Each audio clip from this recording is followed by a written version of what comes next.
All right, good morning, everybody. Welcome to our second to last week of class. This week we're going to be discussing learned helplessness. Before we get into sort of what I want for this week, I do want to highlight a few things for the next few weeks. And essentially, we only have two real assignments left. One's the Big Five paper that's due this Sunday, and then the final paper is due a week from Sunday, so on May 10th it is due. For the final paper, I do want 5 full pages. It's always my sort of safe bet was always to have one line on the 6th page, but ultimately it is up to you how you want to work that. Now, the one correction that I'll make in the paper or in the syllabus is that initially, whenever I thought about this paper, I really want 5 full pages. That's my goal, is to have 5 full pages of text from you, and then so in the syllabus I indicated that you will either get 20 points for 5 full pages or 0 points for anything else. And so if you give me 3 full pages, I'll give you half credit on the page requirement. Okay, so ultimately I want 5 pages, but if you give me 3 pages, I'll give you half credit on the page point allocation, if you will. So 7 citations, and my goal with the final paper is essentially you find a excuse me. I want it to mirror the symposium topic, sort of idea that Dr. Allison used in previous semesters. And with that, what I want you to do is I want you to find some kind of event. Excuse me, I'm fogging my throat today. Some kind of event that has taken place that interests you, and then analyze that from a social psychological perspective. Okay, and I am also willing to allow you to use multiple events if they all sort of have the same theme. Right, so the first thing that comes to my mind is self-immolation of Tibetan monks. The monks that have there's a history of people that have set themselves on fire.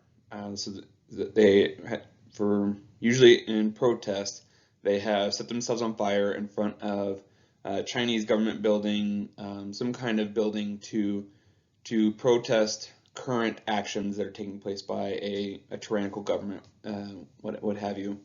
And so essentially, you can either pick one sort of big event. You can do like the Branch Davidian massacre in Waco, Texas.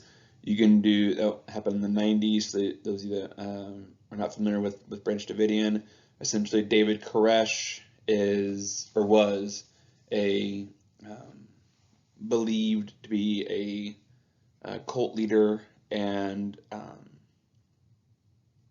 he had a compound outside of Waco, Texas, which is where my entire family is from, and so this one hits home for me quite a bit. But ultimately, he had a compound out in the middle of Waco, Texas, or outside of Waco, Texas, and he. It's obviously a very long story and a very long process, but what resulted was the massacre of essentially an entire building full of people, men, women, and children.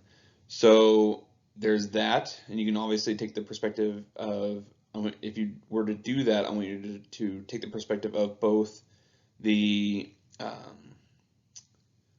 compound members, the members that were in the Branch Davidian compound, and sort of what they were thinking as they were going through this event, but also the thoughts of the FBI agents, because that is ultimately who killed them all, right? It was the federal government came in and massacred an entire building full of people, and there is to this day a considerable amount of debate on why they did it, should they have done it, did they have the right to do it. But regardless, that's not the purpose of today. Um, but ultimately, that is my goal for this paper, is to have you analyze some event and to put sort of to put a social psychological lens to that event and analyze what led to that happening. Why would why would an individual go to Branch Davidian, and the moment that the federal government began to sort of do take the actions that they were taking, why would they stay? And obviously they stayed, and they ended up dying in a pretty gruesome fire. But so there's a lot of obviously a lot of social psychological processes that underlie a lot of these events. So that's what I want you to do. I want you to analyze this event and make an argument of why this event happened from a social psychological perspective. Okay, I do want APA formatting, so I want a title page with proper header, proper title, proper page number. I want a references page that is, let's see, obviously that is your last page of your text. And then you're going to have at least 7 citations on there. And then those 2 pages do not count as text pages. I do not want an abstract page. I don't necessarily believe that we need an abstract page for this particular situation. So essentially what I want is 7 pages from you. Your title page, 5 pages of text, references page. Okay? If you've given me all that, then you're probably going to do pretty well on the paper. And then obviously in-text citations. I want to make sure that you're using in-text citations where appropriate. If you have any questions on how to do how to format an APA style title page, references page, in-text citations, page number, whatever it might be, if you have any questions, email me. Let me know. I am as I've said in the beginning of the semester, I'm a bit of a stickler when it comes to APA formatting, and there's also a little bit of a confusing time right now because we have moved from the 7th or 6th edition to the 7th edition of APA formatting. There are a few differences, some of which are sort of time saving, some of which are less time saving. So ultimately, regardless, just email me if you have any questions. Let me know. Okay. All right. But for this week, the discussion that I have for the week is about learned helplessness. And so the reason I attached the paper that I did was because it provides an interesting context to this discussion. And it really highlights essentially 40, 50 years of research that has been done in the area of learned helplessness and what we now know about learned helplessness. And it's a long paper, of text. It's about 20 pages long. Obviously, overall, it's about 40 pages long, but just text-wise, it's about 20 pages long. Now, I don't expect you to read all 20 pages. That is not my expectation, obviously, but at least get the abstract in, and then scroll down to see. There's a section that says, what it got right, what it got wrong, what learned helplessness research has gotten right, what it's gotten wrong. And that will provide some interesting context to this discussion. And really one of the first, questions that sort of pops out to me is this thought of the initial idea of learned helplessness in the 70s, whenever they theorized it, was essentially one of the big sort of examples that they use is a dog who is being shocked.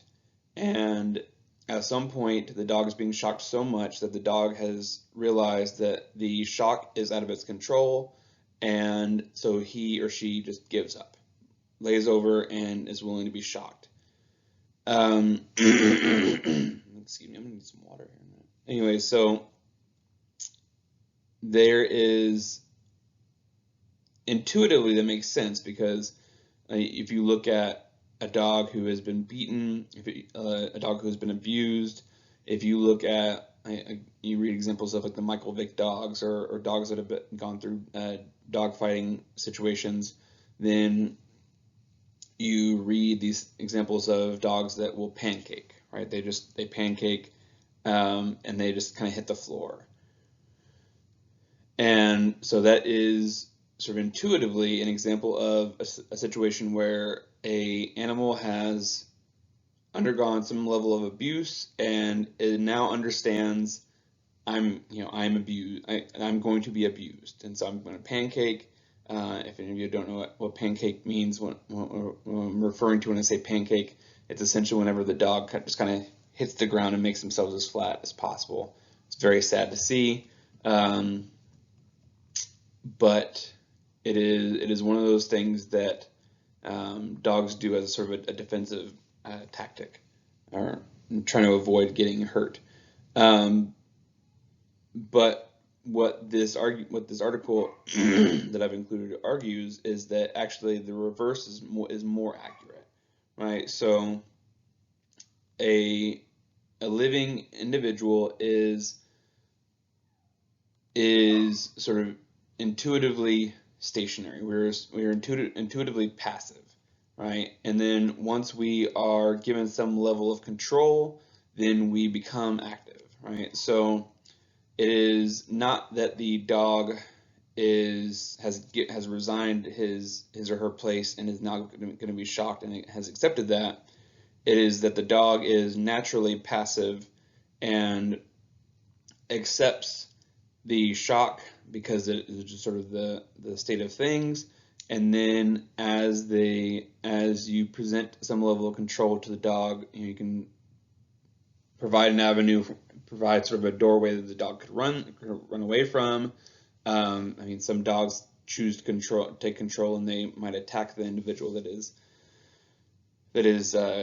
doing them harm. They will do something to avoid that situation, and they will do that, right? So the default was passivity, but what resulted whenever we gave the animal some kind of ability to control their future, they ran toward that future, right? And so that's a pretty big difference. So I think there's sort of this debate, and to me, it's almost like the nature versus nurture thing. I can see it both ways, and it's hard to know which is more accurate. So I want that to be a discussion topic for this week.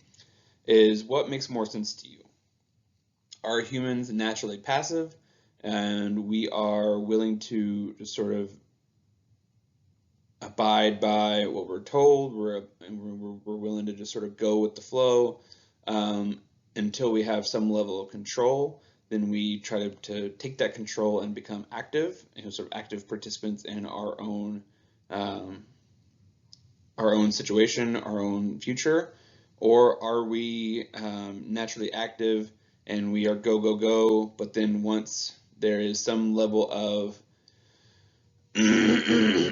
pressure from above on top of us, and I don't mean above necessarily like in a God situation, but above from like the government, or above from police officers, or so somebody that exerts some kind of control over us, then we are more likely to become passive.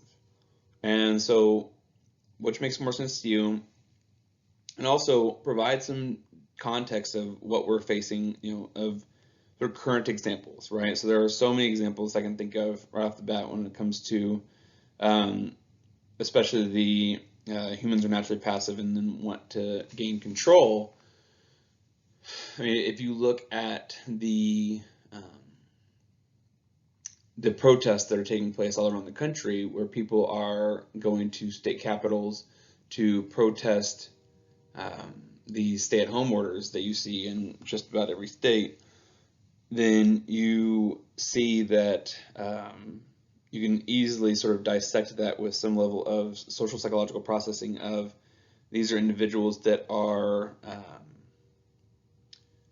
maybe initially they were passive and they were willing to sort of go along with the orders, but eventually over time they became